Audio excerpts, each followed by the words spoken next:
Boa tarde a todos e todas. Viva Jesus em nossos corações, para sempre. É com muita alegria que hoje recebemos em nossas jornadas formativas laçalistas o irmão Paulo Lari Dúlios. O encontro de hoje terá como tema Missão Educativa Laçalista, essa obra é de Deus e também a nossa. Aproveito e agradeço a presença de cada um e cada uma de vocês. Em nome da equipe provincial Brasil-Chile, nosso muito obrigado. Queremos iniciar o encontro de hoje nos colocando na presença de Deus, agradecendo o dom da nossa vida e nos alegrando nesse tempo de advento, onde esperamos com alegria e fé a vinda de Jesus.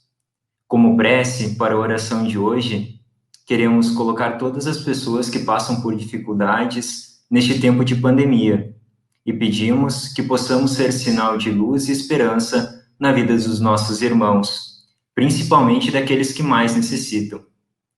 Por essa intenção e todas aquelas que nós guardamos também em nossos corações, rezamos juntos. Glória ao Pai, ao Filho e ao Espírito Santo, como era no princípio, agora e sempre. Amém. Na live de hoje, teremos a partilha do irmão Paulo Dúlios, ele que tem muita experiência na área da formação e em diversas áreas da missão laçalista.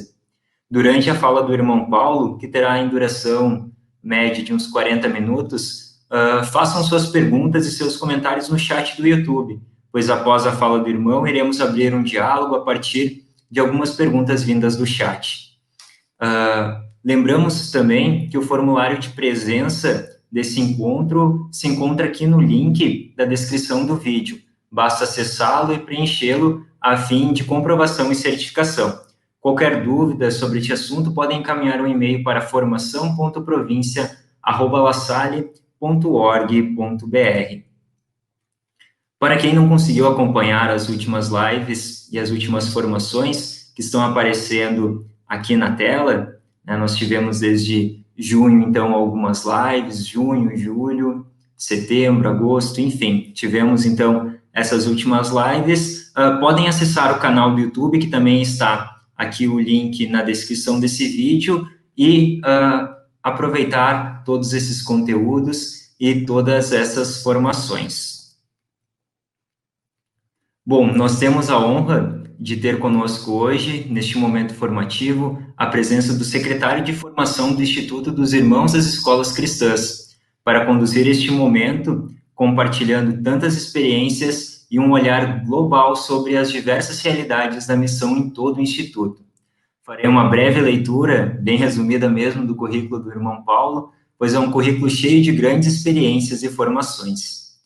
Então, o irmão Paulo Lari Dúlios é brasileiro, nascido em Lajeado, é irmão das escolas cristãs, irmão laçalista, graduado em filosofia, teologia e psicologia, mestre em psicologia pela Universidade Gregoriana de Roma e doutor em antropologia filosófica pela Universidade Pontifícia Salesiana de Roma, além de diversos cursos de especialização.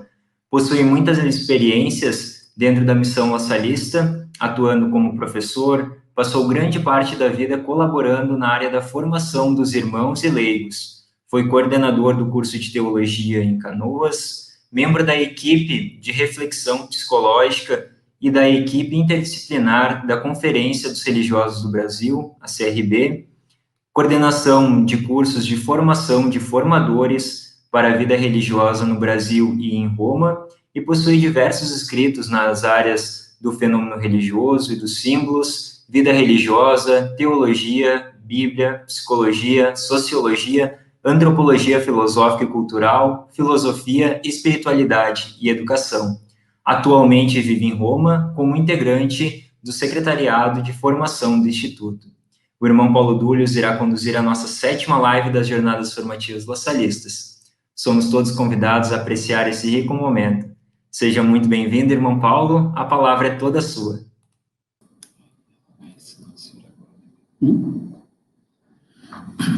Tá, uma boa tarde, um bom final de dia.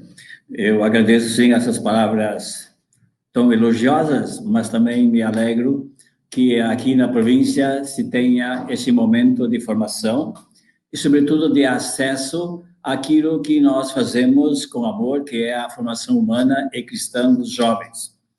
O tema que me foi proposto, ele trata justamente disso, que a nossa educação é humana e cristã, mas é feita como missão, que eu vou explicar depois, e por isso que ela é também, nesse sentido, uma missão que é distribuída e é dada a todos, não somente aqueles que estão ligados à educação. Ninguém pode fazer todo o bem que conhece. Ele faz o bem dentro dos seus limites. E por isso que a nossa exposição de hoje, ela quer ressaltar alguns aspectos ligados a essa obra do mundo e dos seres humanos, que é de Deus, e também ela nos é confiada. E eu vou passar isso, em primeiro lugar, fazendo uma pequena introdução, utilizando o nosso PowerPoint para ter a ideia básica. Depois eu vou falar sem os PowerPoint. Ver se tudo se me fácil entender. Assim? Não aparece? Então, a primeira ideia é clara, que nós vamos falar daquilo que se chama formação para a missão da salista.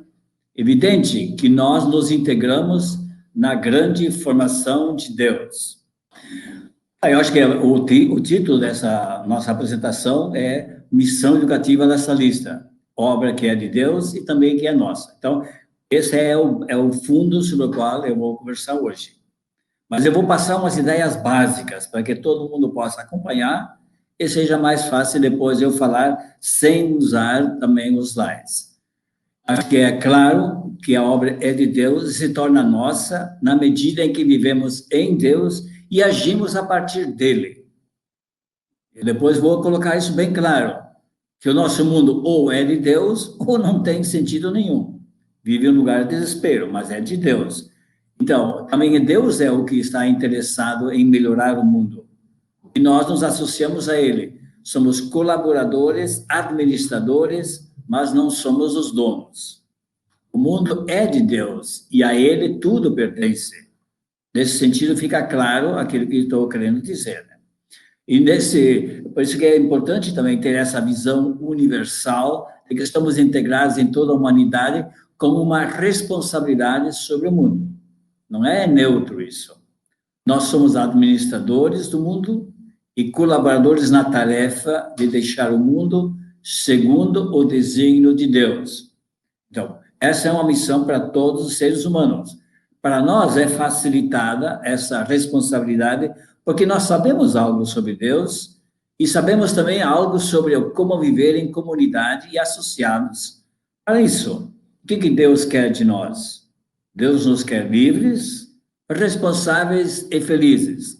Por isso não se pode pensar que é da vontade de Deus sofrer, que é da vontade de Deus passar mal.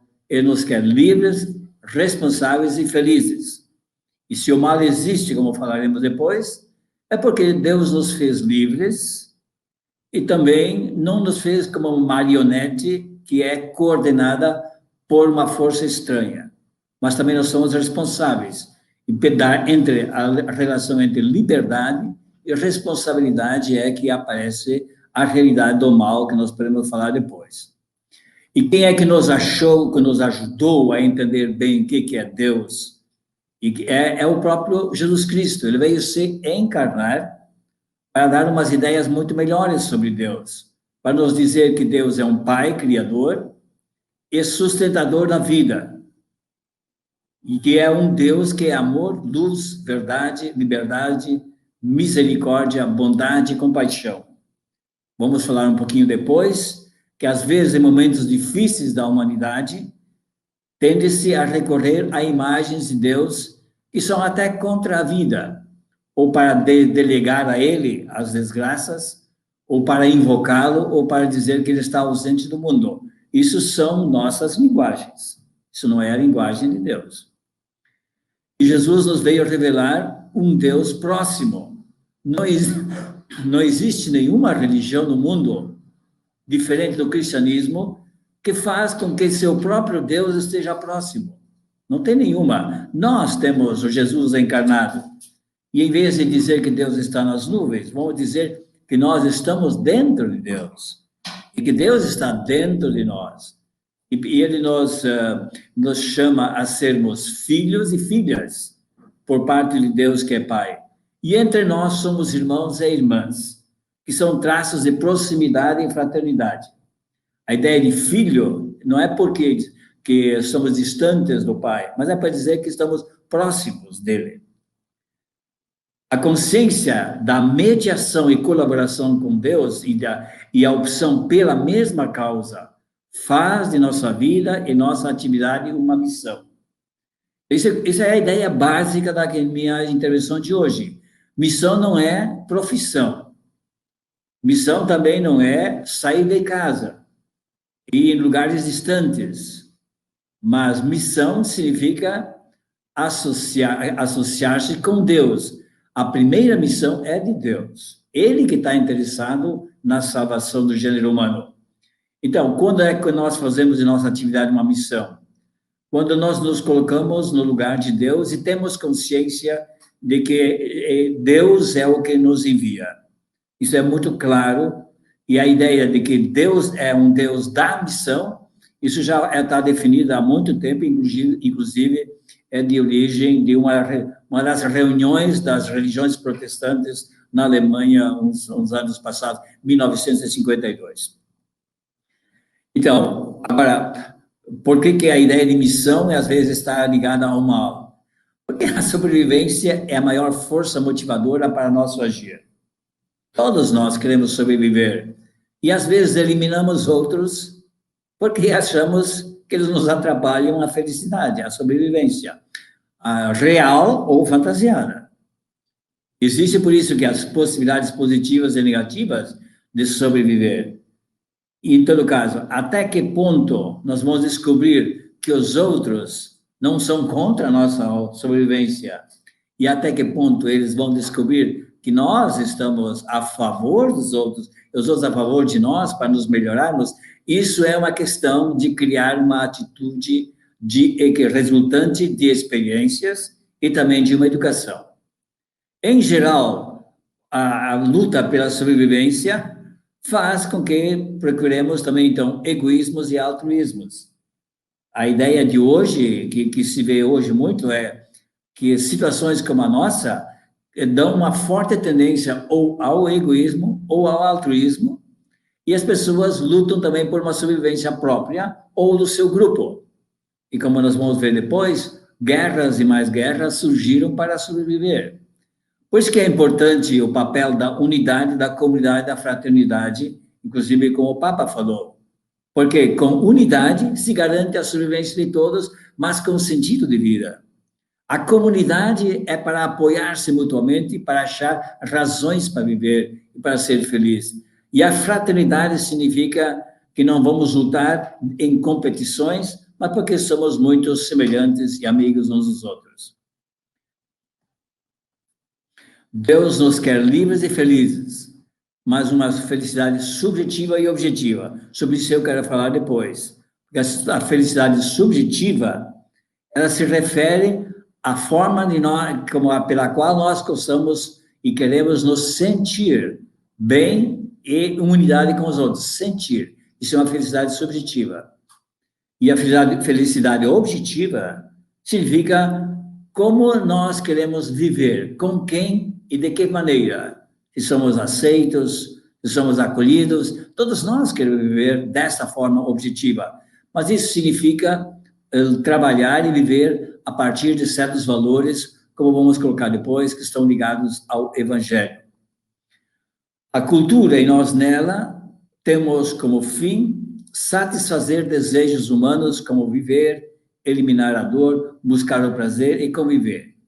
Em outras palavras, as grandes motivações da vida humana são sobreviver, aumentar o bem-estar, vincular-se socialmente, dar sentido à experiência e ampliar as possibilidades vitais. Ora, isso uma educação tem que estar muito atenta para pensar que sobreviver significa a partir de certos valores, aumentar o bem-estar Isso, em outras palavras, não depende da eliminação dos outros, mas, pelo contrário, vem dar-se as mãos. E por isso eu creio que o campo educativo tem um papel preponderante para garantir essas 4 grandes motivações. E claro que sempre jogamos com razão e emoção. Como diz, a emoção, ela pode ser responsável porque ela não tem critérios objetivos. E ela resulta muito de uma história pessoal que às vezes pode ser muito ferida. A razão não alimenta nenhuma empatia. E a razão pode ter grandes ideias, mas não consegue captar o coração profundo dos seres humanos. Por isso que essa frase é categórica. Tem muito de verdade nela. Que a razão sem emoção é paralítica. Porque parece que não faz mover na direção dos outros, só compreender de distância. Mas a paixão sem razão é irresponsável porque ela não consegue avaliar as razões pelas quais se tem o impulso ou a paixão. Então, para passar também uma outra ideia que nos está sendo incluída, é essa ideia do bom samaritano, que está naquela que o Papa Francisco, naquele Fratelli Tutti, assumiu como uma ícone, que eu quero falar depois um pouco sobre ela, e expressa a visão de Deus em relação ao ser humano, especialmente ao necessitado. Alguém precisa ter a atitude de bom samaritano. Eu quero falar isso depois, porque vejo que essa parábola é a que é mais semelhante ao nosso trabalho educativo. Há pessoas feridas, nós podemos ferir. Há pessoas que em nome da instituição, em nome de que outras razões, não enxergam quem está precisando, porque vale a instituição, vale a estrutura mais do que o amor. Há aqueles que atendem, que são sensíveis, mas também, ao mesmo tempo, reconhecem seus limites e se fazem servir de outros para poder ajudar uma pessoa. Então, ser próximo é uma atitude. Atitude significa uma tendência geral para agir de uma determinada maneira. E Jesus teve atitude. E também nós vamos ter atitude quando parece desenvolvemos a nossa sensibilidade para com as pessoas. Ser próximo à atitude como a de Jesus, em sua forma de ser, conviver e agir. Olha, isso é muito da nossa espiritualidade. E também depois se diz que é para, nessa minha intervenção, falar um pouco também do que estão vivendo na realidade atual. Então, acho que essas 2 frases estão aqui, mais uma outra que é conclusiva, que é melhor. O coronavírus mostrou certas fragilidades humanas, questiona 2 aspectos da pós-modernidade baseados em tecnologia e genética. Aquilo que eu tenho lido ultimamente é que a tecnologia e a genética são as grandes forças de desumanização que vai nos estar esperando para o futuro. Porque a genética faz o que entende e tira as características humanas. A tecnologia também tira a personalidade, a personificação das pessoas. Então, isso eu acho, os textos que eu tenho lido sobre a pós-humanidade estão baseados justamente pela força da tecnologia e da genética. Como é que nós podemos colocar moral a partir de uma visão cristã e a partir de uma visão lasalista na tecnologia e na genética que seja a favor do ser humano e da promoção da vida? E sempre que há situações semelhantes como a atual, precisamos contar com tendências regressivas e progressivas. Sobre isso eu quero falar um pouquinho depois. Já no Gênesis, o ser humano recebe uma missão mundial e cultural de proteger e cuidar da terra. A glória de Deus é o ser humano vivo. Então, isso me parece ser muito importante. Então, eu, para quase concluir, o termo COVID, na abreviatura, um acróstico dessa palavra, que é o que está colocado ali, que deveríamos nos ajudar como missão educativa lasalista, pode nos dar uma orientação ético-espiritual para nosso estilo de vida, como lasalista, durante a pandemia e depois dela, primeiro, a confiança, vou falar disso depois. Pois oportunidades para melhorar a situação e rever muitas coisas. valores, no sentido de repensar em que coisas é que nos orientam como forças motivadoras. Inteligência, para saber de que coisa está sucedendo, onde estão as fragilidades, onde estão as possibilidades. E dedicação, usar nosso tempo e a nossa vida em favor daquilo que é verdadeiramente o mais importante. E aqui vem os desafios, que vamos falar um pouquinho depois. E com isso apresentado assim de forma sintética, agora eu quero falar sobre aquilo que eu pretendo falar, para que retoma essas mesmas ideias. Então, a primeira coisa que eu quero falar é retomar um pouco aquilo que foi apresentado, que a missão é de Deus. Para mim é muito claro isso, que Deus é o mais interessado que a humanidade viva bem. E nós nos associamos a Deus. E por isso não existe, de fato, uma missão educativa lasalista.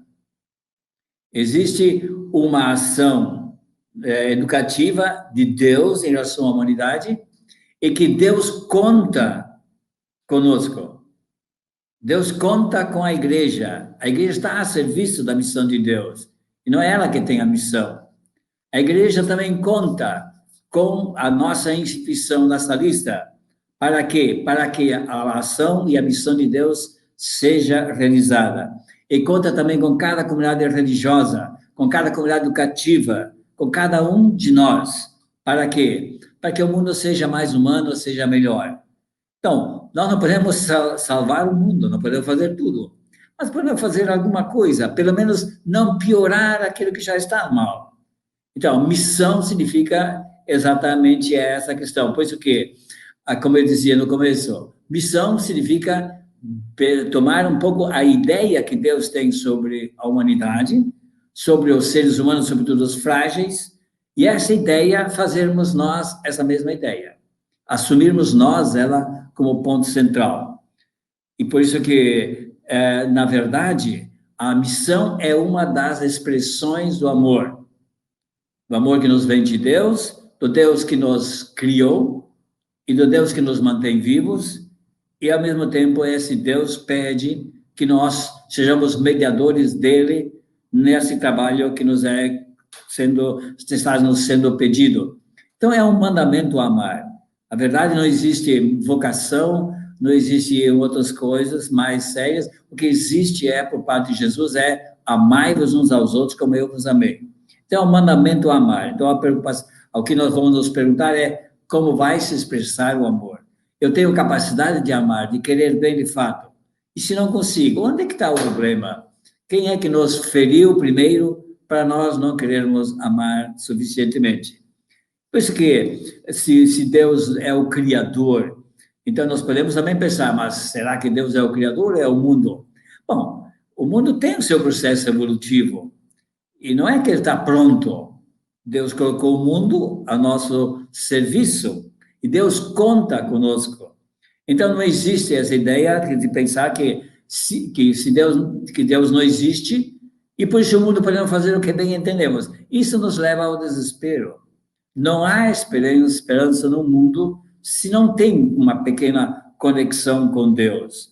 E eu acho que é evidente que esse Deus, que é aquele que é o Criador do mundo, ao qual nós queremos servir, ele tem muitas fases e faces históricas.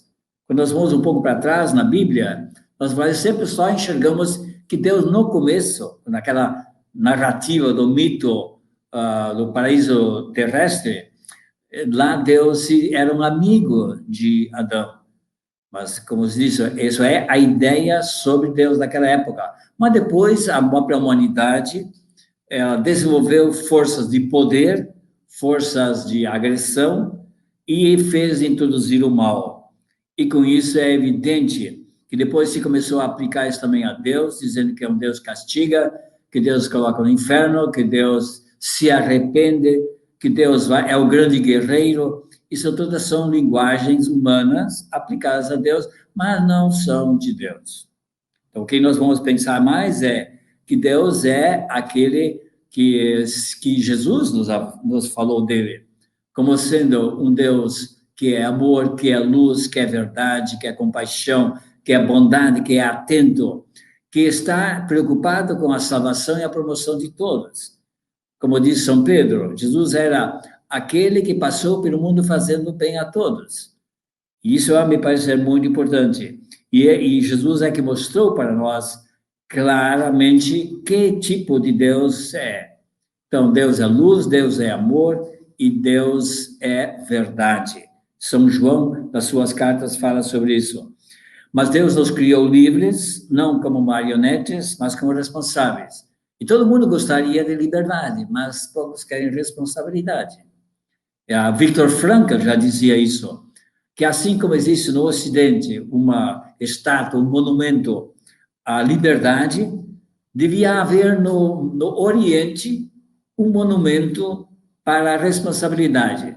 Não para dizer que eles são responsáveis e nós aqui não precisamos, não para dizer que abarca o mundo inteiro essas duas coisas, liberdade com responsabilidade.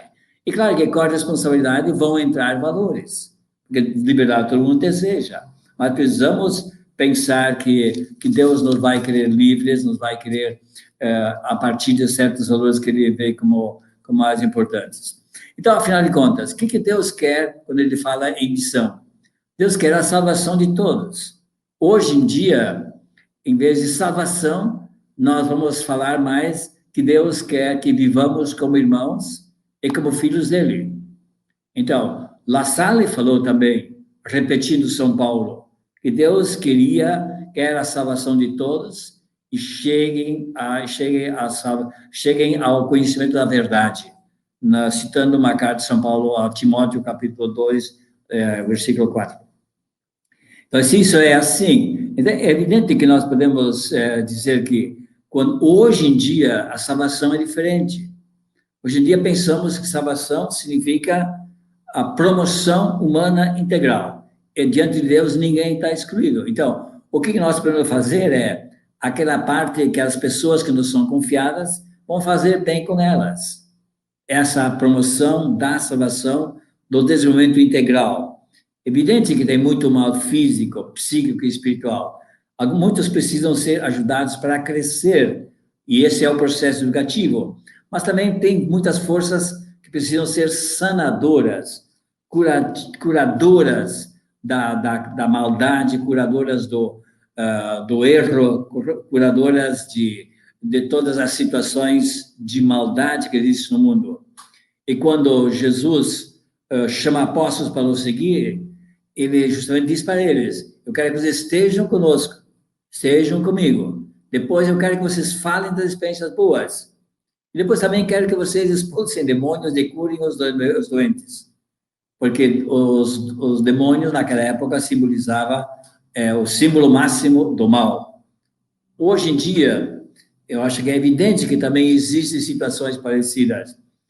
Nós, quando falamos do bem e falamos do mal, nós sempre estamos escutando também uma voz que nos diz, e quando se fala em missão de Deus, é para nos estimular a escutar a voz do bem. E se todo mundo escuta com sinceridade, honestidade assim, ele sabe quando está escutando a voz do bem e quando está escutando a voz do mal. E por isso que certos autores falam assim, que existe uma certa voz do mal que está nas pessoas, mas sobretudo está nas culturas. As culturas estão cheias de estruturações do mal. Então, de alguma maneira, isso às vezes é tão forte numa sociedade. Aqui no Brasil temos alguns exemplos meio estranhos, né? Em todo caso, fazem ver que parece que estamos possessos, não de um demônio que não sei de que nome se pode dar a ele, mas possessos de um mal que está tão forte na cultura e que as pessoas não conseguem mais escutar a voz do bem. Então, acho que quando nós falamos em formação, em educação nacionalista, queremos insistir que vamos escutar Jesus, queremos escutar Deus e vamos escutar a voz da verdade, do bem, do amor, da justiça. Não vamos aumentar os problemas, vamos primeiro diminuir aquilo que existe. Porque a base mesmo humana que existe no núcleo de cada coração é positiva e é a busca do ser amado e de amar. das duas motivações básicas nossas são realmente essas ali: amar e ser amado, uma, ou então expressar o desamor, através de vontade de nos vingarmos, de destruir os outros, destruir o prazer dos demais, a ganância, o egoísmo e assim por diante, o consumismo, são todas forças do desamor para compensar uma falta do amor que existe. E com isso, se isso fica forte, estamos escutando a voz do mal. Então, é evidente que a educação, como a nossa, ela vai estar atenta àquilo que normalmente está levando as pessoas a escutar certo tipo de realidades, escutar certo tipo de vozes, escutar certo tipo de educação, escutar certa competição, certa agressividade, certa destruição dos demais. Isso eu acho que está muito claro. Mas existe também, como dizia eu que o núcleo da pessoa é querer amar e ser amado. Como diz o próprio Kant, que o amor é o núcleo central, não o erro, o pecado. Isso é segundo, é consequência dessa realidade daqueles que não conseguiram experimentar suficientemente o fato de serem amados. Então, continuando, a outra ideia que eu tinha colocado também antes, que claro, nós nos movemos sempre por forças, nós e as outras pessoas. Eu acho que como foi dito ali nos próprios slides, que a força da sobrevivência é a mais potente que nós temos. Tem pessoas que são capazes de entregar a vida em favor dos outros, não dando prioridade à sua sobrevivência.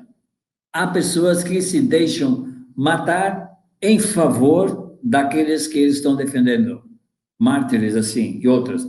Mas normalmente nós temos uma vontade de sobreviver. E para isso podemos usar talvez a nossa ligação com o mundo animal ou com o mundo humano, que é a imagem e semelhança de Deus.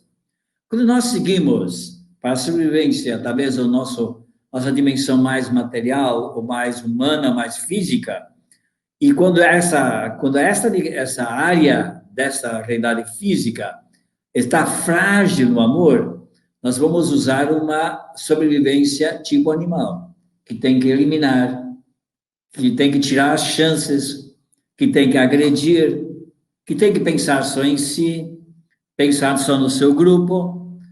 Então, inclusive, poder chegar a ver sempre inimigos que querem tirar de mim a coisa boa que parece que eu tenho. Então, essa ideia de trabalhar sempre com algum inimigo, ela pode ser real, como pode ser fantasiada. Tem pessoas que enxergam inimigos atrás de cada árvore, atrás de cada pedra, atrás de cada lugar, e em cada pessoa. Por isso que temos que andar sempre nos protegendo e demorar para confiar e demorar também para criar um clima de onde a gente pode se sentir bem quisto e bem amado. É muito triste isso, mas eu acho que se o nosso clima educacional está baseado numa sobrevivência da desconfiança, ou então de pensar que o mundo é totalmente contra nós, que enxergamos os outros também um adversário, então é realmente muito triste, né? Mas não é cristão, e muito menos, e também não é lasalista. É evidente que Jesus nunca entrou nesse jogo. Jesus morto dessa morte cruenta, cruel, porque ele tinha um projeto de não sobrevivência à base da destruição dos outros. Então, ele foi fiel até o fim e com a paciência que isso significava. Isso me parece ser muito claro. Agora, por exemplo, para mim, a própria sobrevivência é tão fundamental, muitas vezes também vou fazer uso do poder. Depois se faz guerras, se controlam pessoas e, sobretudo, se controlam e se diminuem os frágeis, que a gente pensa que são uma oposição à minha sobrevivência. E, olha, isso entra no campo racional, entra também no nosso campo de vivência diária. Como é que eu vou enxergar aqueles que estão ao meu redor? Eles vão me ajudar a sobreviver ou vão ser um obstáculo? E eu também. como é que pode ser um obstáculo à sobrevivência e vivência dos outros? Agora, é evidente que nós não queremos somente sobreviver, como diz José Ortega y Gasset. O homem decidiu não somente sobreviver, viver, decidiu viver bem. E nesse viver bem entra a qualidade moral do respeito, da dignidade e da busca da verdade e da justiça para todos.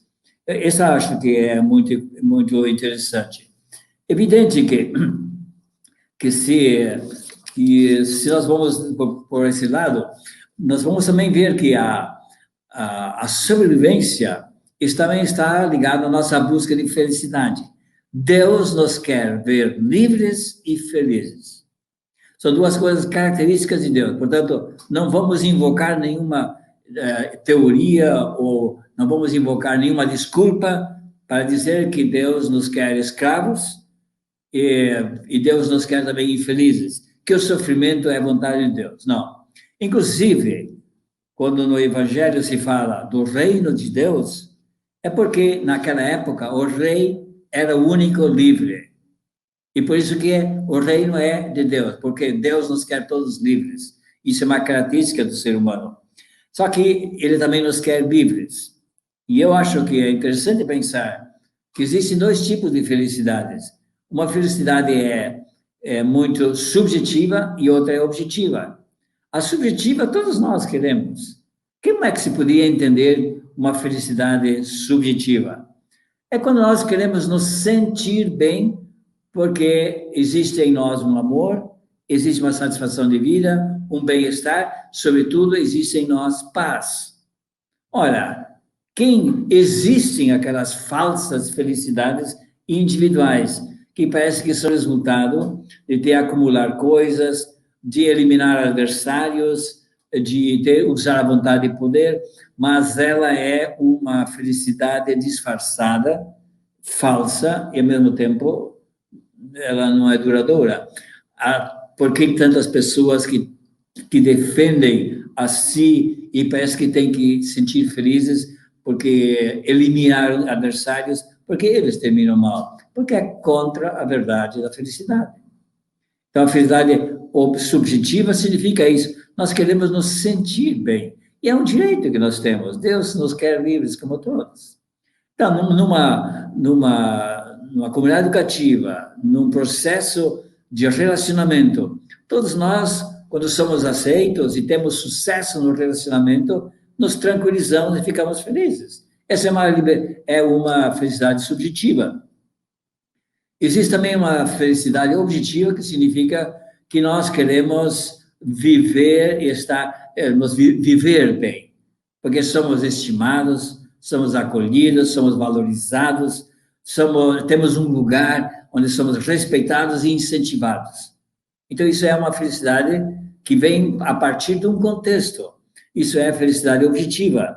E ela tem relação de coletividade.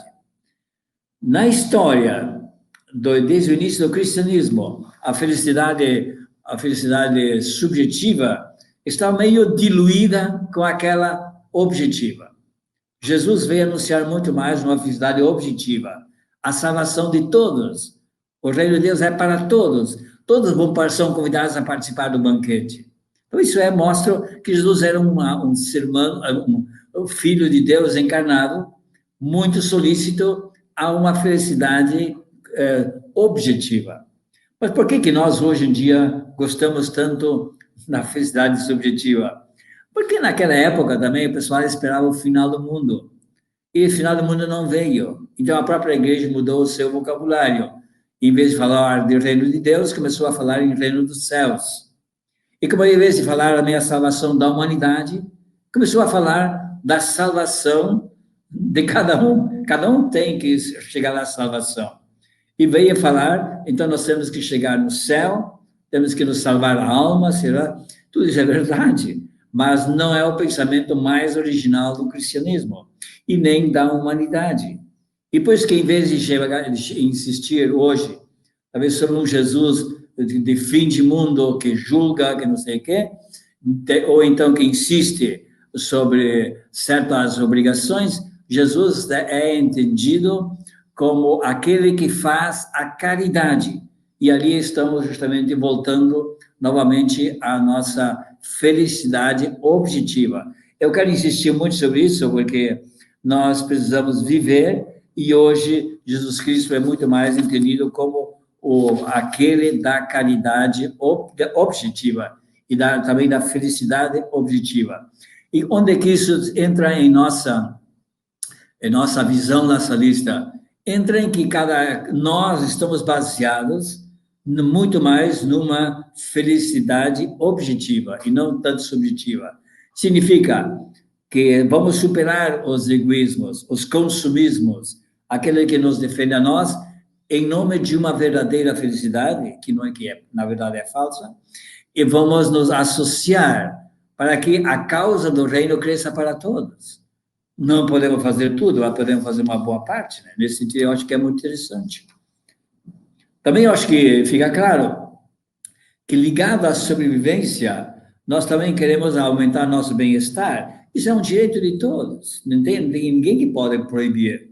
A escravidão, ela não é buscada em Deus, ela é buscada nas formas de dominação humana. E também, mas todos nós temos vontade de nos vincular aos demais. Inclusive, o Papa chegou até a falar numa amizade social. Eu, pessoalmente, não posso aceitar que é possível uma amizade social. Agora, que a ideia de amizade significa uma reciprocidade sem apelar para a autoridade, para poder, mas para um diálogo e de igualdade. Isso todo mundo tem o direito.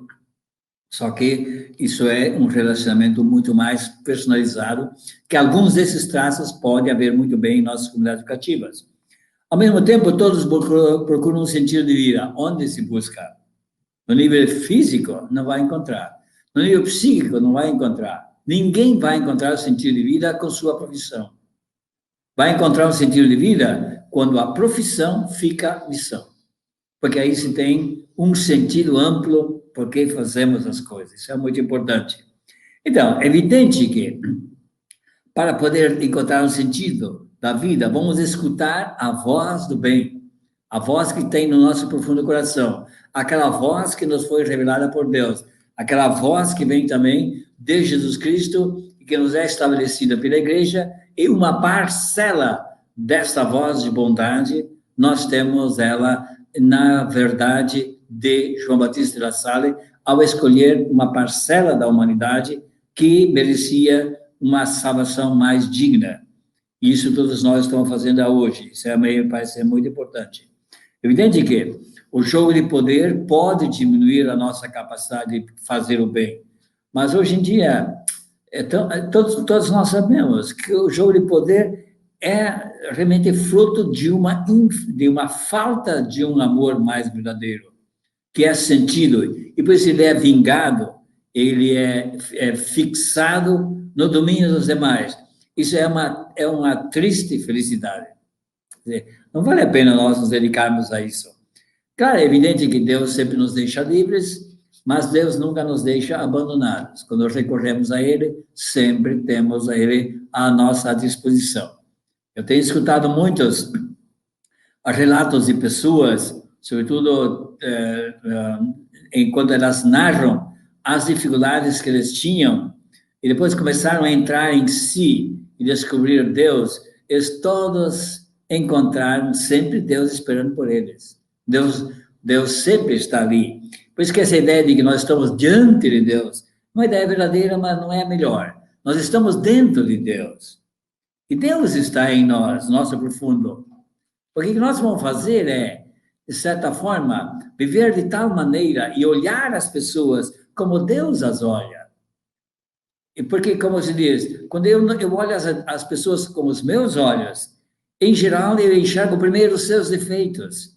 Agora, quando eu olho elas como Deus as olha, e como eu sou olhado por parte de Deus, em geral, eu enxergo também que as pessoas têm sofrimento, que fazem o mal que não querem, e, em outras palavras, estão, às vezes, gritando por alguém que pode ser bom para eles. Então, essa me parece ser a forma como Deus vê essa realidade.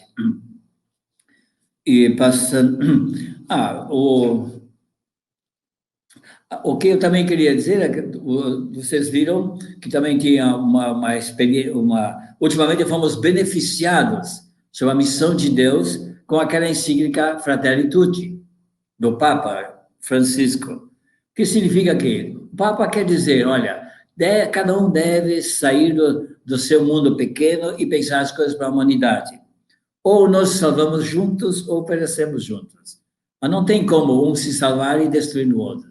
Então, está na hora, como eu falei antes, se nós vamos insistir na compreensão de Jesus como caridade e numa felicidade objetiva, nós vamos entender que nós temos um compromisso com todos.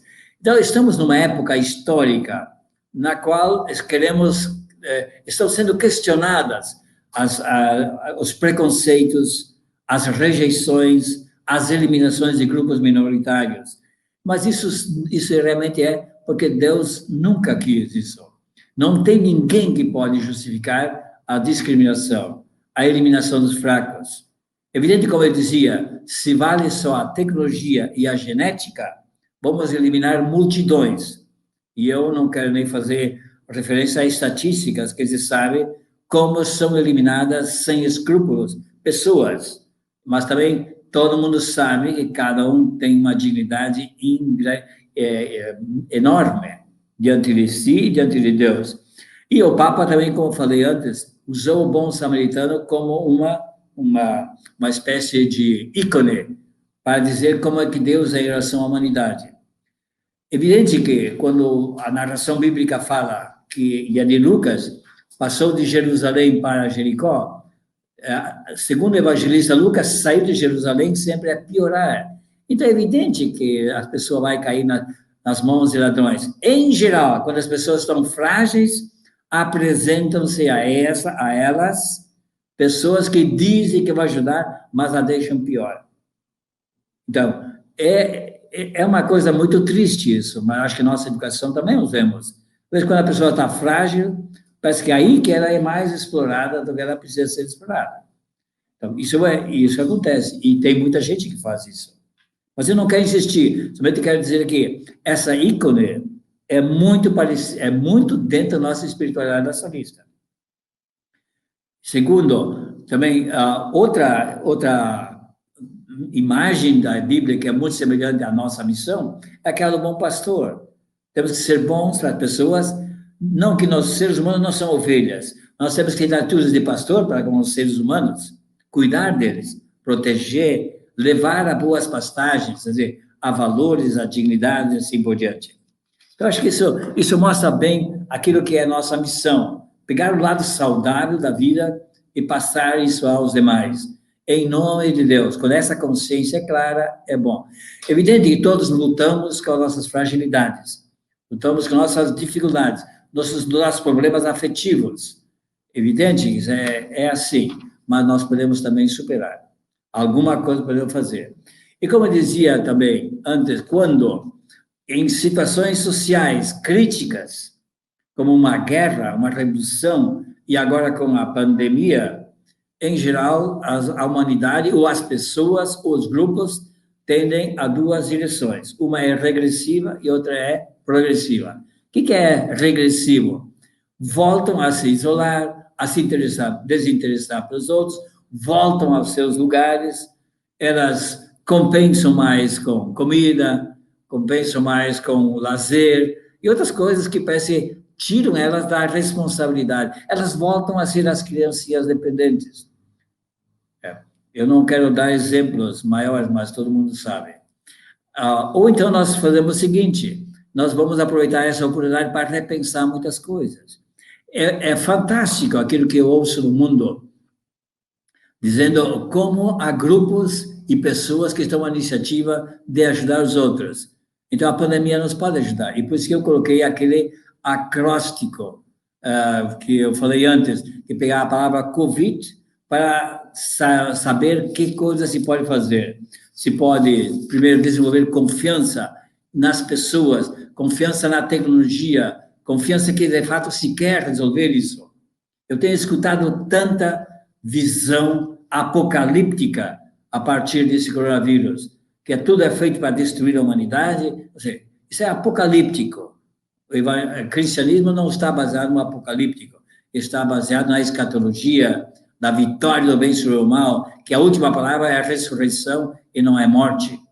Segundo, é uma oportunidade para, de fato, nos autoconhecermos mais, as nossas fragilidades, onde ficam os pacientes ou impacientes, as nossas oportunidades de conhecer melhor as pessoas, de escutar mais e talvez ajudar nas suas fragilidades, assim, descobrir mais o próximo. Terceiro, o V, que significa os valores. Talvez, de alguma forma, eu tenho visto isso, a retomada de uma hierarquia sadia de valores. O que vale mesmo? Acumular coisas, ter aquela tecnologia, o que vale mesmo? O que vale mesmo é o amor, e nas suas diferentes expressões. E como ele pode se expressar também na minha atitude diante dos demais. E também eu acho que o convite pode ser a indicação da inteligência. Para que serve minha inteligência? Para conhecer melhor as pessoas, para ter uma visão mais mundial, para conhecer, no final, a visão de Deus sobre a humanidade. Tudo isso faz parte de uma inteligência, e essa o desenvolvimento dela em favor da verdade e do bem é uma das grandes missões da humanidade. Em último, nós precisamos também ter uma dedicação àquilo que, de fato, nos é mais necessário. Eu acho que a educação tem esse desafio, e penso que ela está convidada a ser uma presença realmente educativa, salvífica, de missão para todas as pessoas que nos são confiadas. Elas nos são confiadas por Deus, e nós vamos deixá-las melhor, porque nós queremos também amar a Deus servindo aos demais. Muito obrigado. Muito obrigado, irmão Paulo, pela sua excelente apresentação e partilha. Apareceram no chat do YouTube muitas mensagens de agradecimento e parabenizando também a sua fala. Mas vieram também algumas perguntas que quero compartilhar aqui com o senhor, para que o senhor também nos responda e também traga a sua visão sobre elas. A primeira diz o seguinte: o senhor comentou que a obra é de Deus e se torna nossa na medida em que conhecemos Deus e sua criação e a transformamos. Como podemos conhecer melhor a Deus e sua criação? E como sabemos se estamos cuidando bem dela? Eu defendo que há duas vias. Tradicionalmente, a gente usa uma via curta. Está estudando, lendo, rezando, participando de uma comunidade e assim por diante. Essa é a via curta.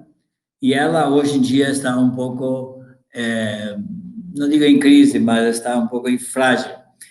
Existe aquilo que, ligado a isso, a capacidade também da pessoa, às vezes, escutar o seu interior.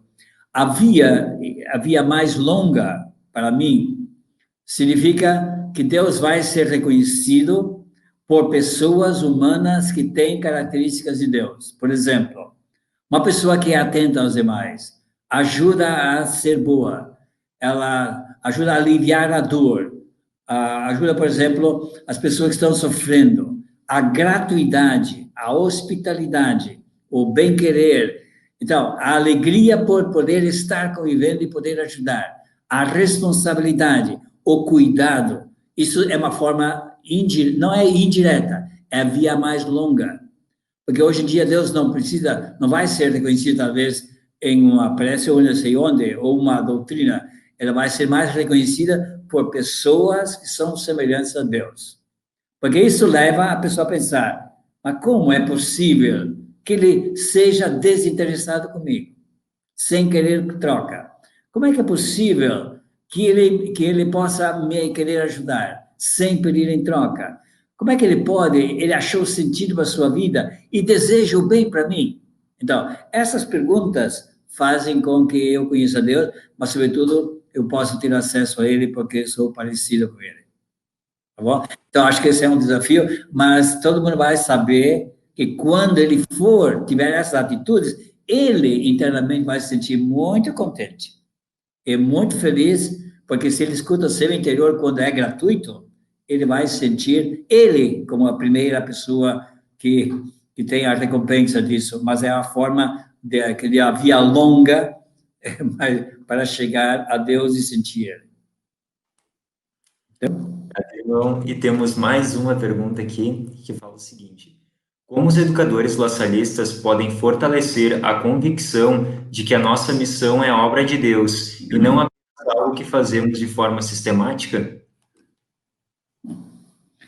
Bem, eu acho que isso tem que entrar pela consciência.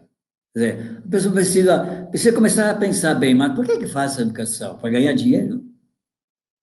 Isso leva à frustração, né? Basta pensar que quando se faz a própria educação só para dizer que está ganhando dinheiro no final do mês, com o tempo isso esvazia também.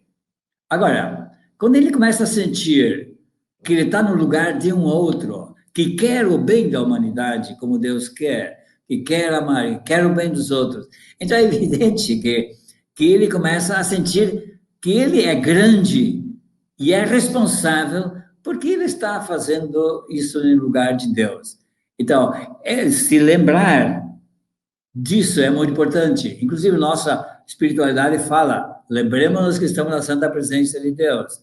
E dizemos, adoramos porque vem de uma espiritualidade em que o homem era tão pequeno e o Deus era tão grande. Mas hoje nós dizemos, vamos lembrar-nos que eu estou no lugar, que eu sou o Jesus para as pessoas. Eu sou do parecer, vamos aumentar a consciência disso. E acho e temos que partilhar disso também. Acho que tem que recordar nas nossas reuniões, nossos momentos de partilha, que como é que Deus faria no meu lugar. Eu me pergunto muitas vezes, quando eu tenho que trabalhar com as pessoas, assim, como é que Jesus agiria no meu lugar? E eu penso, de manhã, quando eu me levanto, eu penso um pouco as pessoas que vou encontrar, e eu sempre digo assim, para que eu faça como Jesus faria quando ele tivesse encontrado. Porque quando se tem isso em mente, é muito difícil objetificar pessoas, desejar elas, para si, para um prazer próprio, sejam elas crianças, e nós, sejam eles jovens, adultos, mas você tem que saber bem que os nossos alunos é o grupo humano cada vez mais delicado e mais fácil de ser usado para nós, porque são agradáveis, são jovens, então eles são mais vulneráveis, mas também são os mais fáceis de que nós usemos eles para uma gratificação própria. Então, por isso que se fala muito para nós, espírito de fé, que significa, lembremos-nos que essas crianças têm que elas têm uma dignidade, Deus quer o bem dela. E eu sempre penso, quando vejo crianças, que elas compreendam, que tenham consciência de que Deus as ama e que Deus as livre das pessoas que vão prejudicá-la. Que ela também não se use as suas qualidades, o seu físico, para, de certa forma, conseguir um amor falso, mas que ela se valorize e que outras pessoas também a valorizem. Então, acho que essa é um papel dos educadores, isto é, de certa forma, reconhecer a dignidade que existe de cada qual e, sobretudo, decidir, por um profundo respeito, defender a fragilidade e promover aquilo que ele é na sua verdade mais profunda.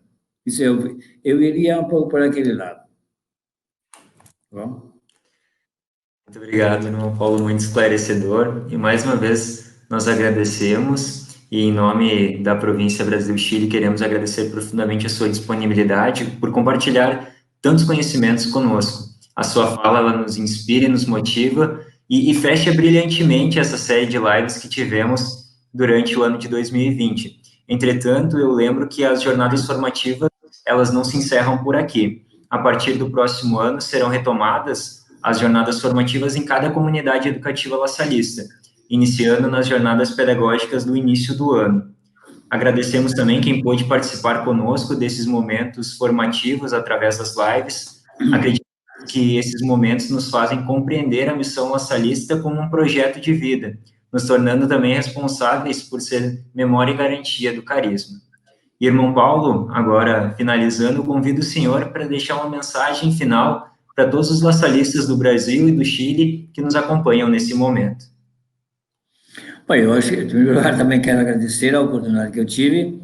Eu também tive muitas oportunidades na vida e eu espero que eu possa também sempre corresponder para o melhor. O que eu tenho que dizer é que, para mim, eu fico contente que todos que me escutam, e o nosso mundo lasalista, ele não precisa fazer grande esforço para saber que estamos no lugar de Deus. Isso é uma verdade. Porque estamos dentro de uma visão cristã de pessoa, dentro de uma visão cristã de educação e de produção humana integral. E isso é muito nosso. Então, o que eu gostaria, assim, de deixar, que, em primeiro lugar, parabenizar o nosso esforço para sermos melhores nós, e também para diminuir a dor dos outros e aumentar, ao mesmo tempo, também promover o crescimento de todos. Eu acho que não é o retorno que temos nós por ajudarmos aos demais, ele já é muito importante. Então, escutar o seu interior e saber que nossa profissão, ela é diferente quando nós fazemos ela como missão. E nosso material são seres humanos que têm uma dignidade enorme e é incalculável diante de Deus e diante da humanidade, só pelo fato de sermos seres humanos. E, sobretudo, restituir a dignidade daqueles que têm, às vezes, ela machucada até o presente momento e que caem, ou então que aparecem em nossas mãos. Nós vamos fazer isso em nome de Deus e também quero aproveitar para parabenizar o grupo que preparou essas lives para tantas pessoas e, ao mesmo tempo, dizer que estamos nos aproximando também do Natal. A encarnação de Jesus mostrou claramente o valor e a dignidade dos seres humanos e também mostrou como se pode ser sem apelar ao poder, à exploração, ao mal, mas como se pode ser bom apesar das nossas dificuldades e sermos os mais humanos dos humanos. Desejo também que tenhamos um bom tempo, então, dessa preparação do Natal, a própria celebração do Natal e também o ano próximo. Obrigado. Muito obrigado, irmão Paulo, e gratidão a todos que nos acompanharam. Que São João Batista de La Salle, Nossa Senhora da Estrela, intercedam por todos nós e que sigamos com fé e esperança. Boa noite a todos, que viva Jesus em nossos corações, para sempre.